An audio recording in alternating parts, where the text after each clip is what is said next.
қуаныш құтты болсын. Қайырлы күн, кеш қымбат барша ханымдар мен мырзалар, әулетті мұны көптен күткен, олды қуанышына жиналған ардақтылар, қош келдіңіздер. Ол қызарысты, осындай олдың қуанышы, ол күтіп жүрген жандарға жұғысты болсын ағай. Орайында жатқан шапалақтарыңызға рахмет береке. Той құтты болсын деп қояйын.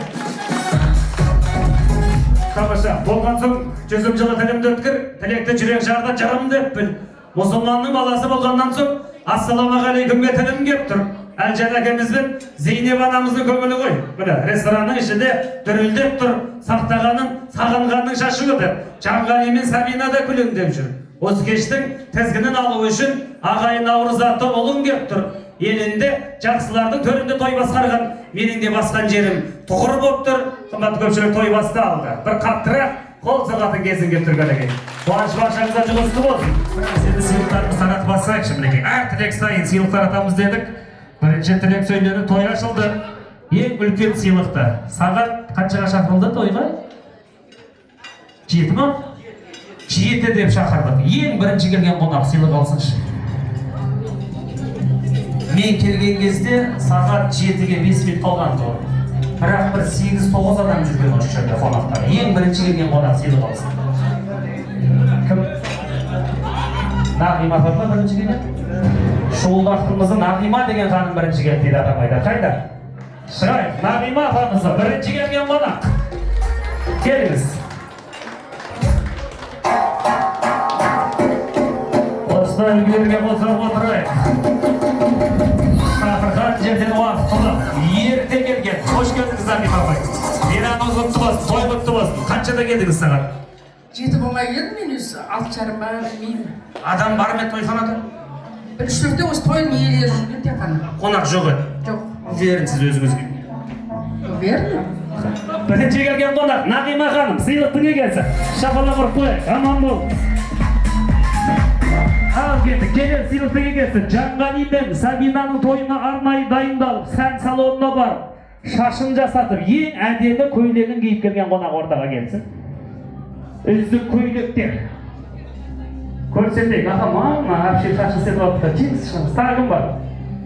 Көйлек әдемілер, шаш әдемілер, шығарайық. Жүр, теңіз. Ана, әпкен келе жатыр. Қарындас келе жатыр, теңіздер шыңыздар. Көйлек әдемі, шаш әдемілер. Қайсы, жүр, ақа, келіңіз. Сыйлық алсын. Бірақ біреу ғана алайын деп тұр. Жанғалидің достарынан жоқ қой, ешкі? Міне, 5 қыз келіншек шықты, мейрамдарыңыз құтты болсын. Иә, не үшін қыздарға беріп жатырмыз, өйткені мейрам сіздердікі, сондықтан да үлестіріп жатырмыз, бірақ біреу ғана сыйлық алайын деп тұр. Келсіз қой, есіміңіз кім болады? Айша. Айша, кім боласыз бұл тойға? Келін. Әулетке келін боласыз, е? Қанша теңге тұрады үстіңіздегі көйлек?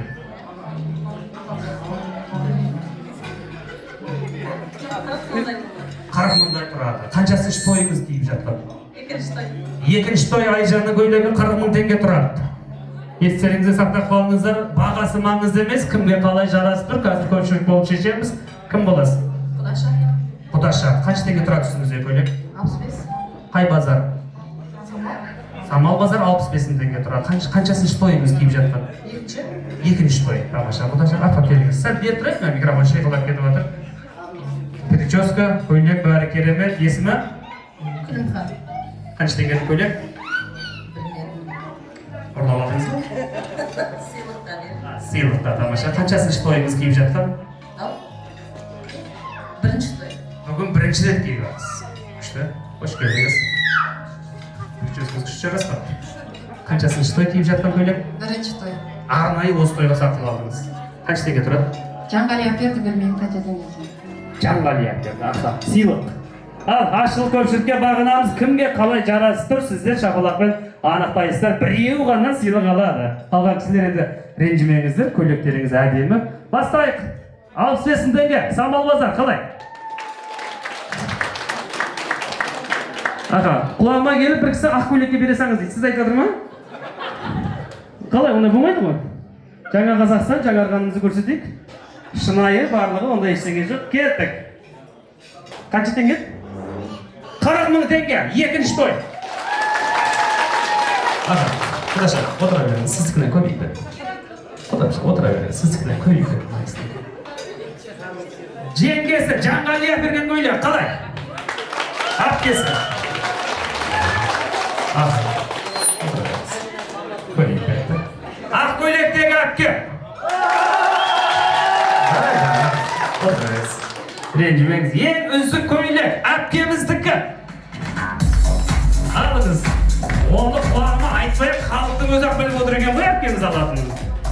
Сау болыңыз. Енді мына жердегі 6 сыйлық тегін таратылайын деп тұр.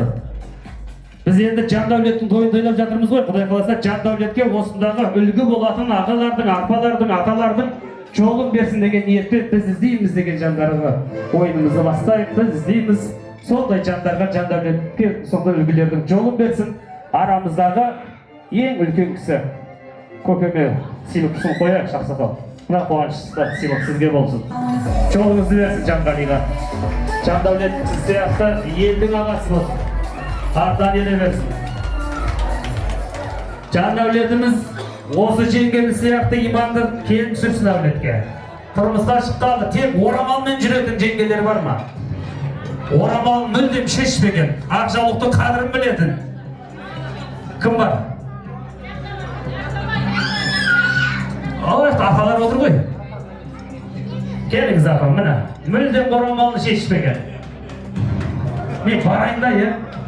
Апам шақырып менде бір қатсам болды. Той құтты болсын апам, мейрамыңыз құтты болсын. Қанша жыл болды тұрмысқа шыққаныңызға? 45 жыл, орамал шешілмеді. Точно, басыңызды жумайсыз. Көген куә, алыңыз. Жолыңызды берсін. Сіз сияқты дана келін алып келсін әулетке. Қайсы? Апам ба? Келінге берейін ба? Сол, алыңыз. Рахмет. Келесі. Ертең ораза, Құдай қаласа. Жақында арақты қойғандар бар ма? Арақты қойған қонақ бар ма арамызда? Қайсы? Шынымен қойған. Қызыл жемпірдегі ағамыз дейді. Келіңіз, шығайық. Алматыдан келген қонақ. Мақала.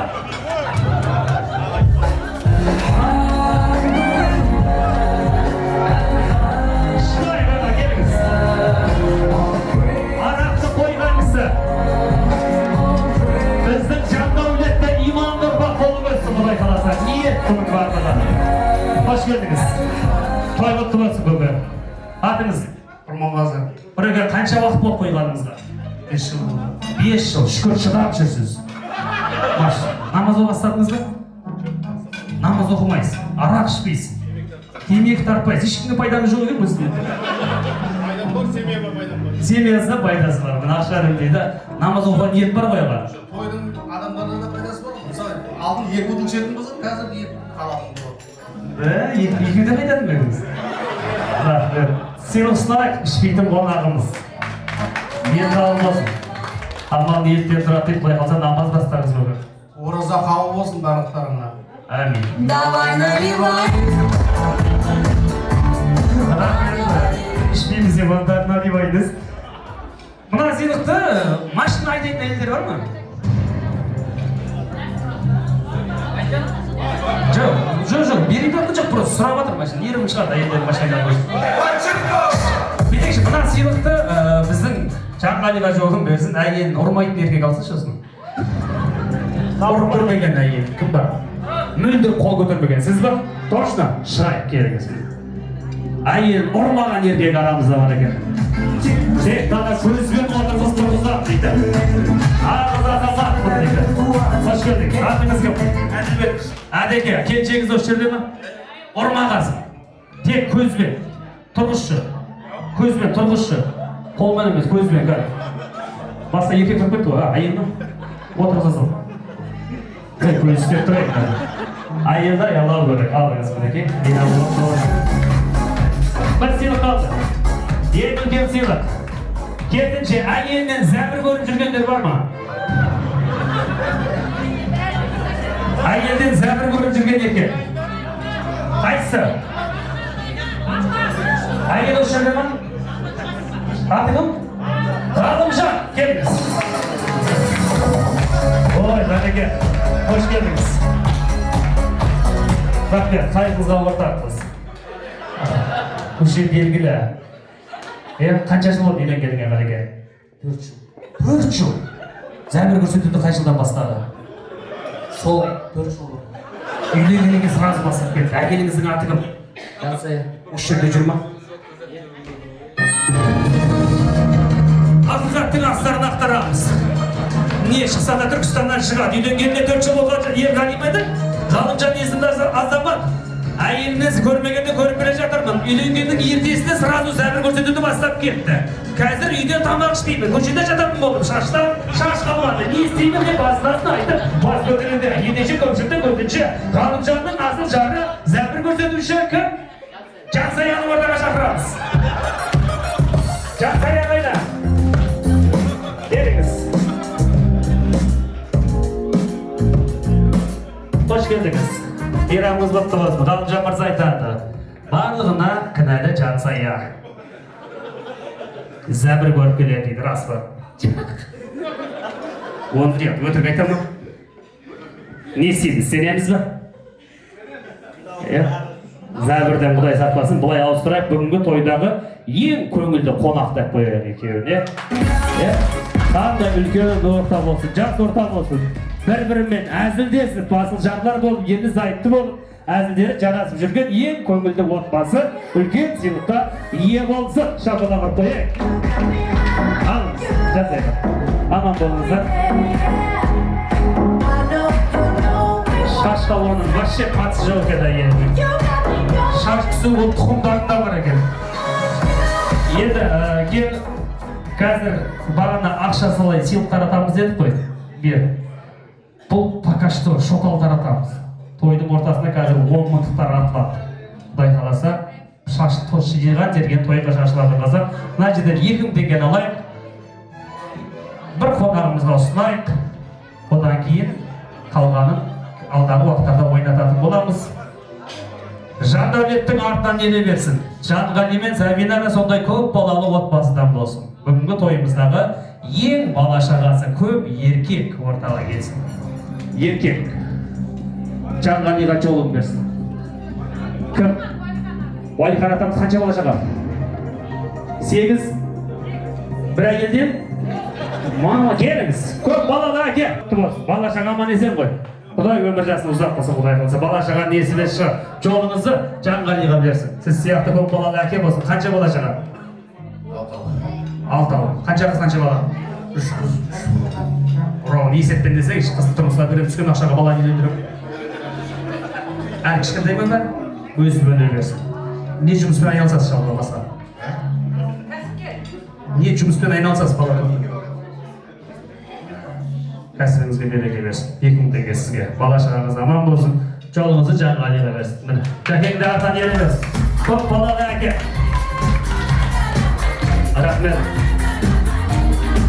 Үлгілерге сыйлық ұсындық. Енді ортаға Жанғали мен Сәбинаны шақырайық.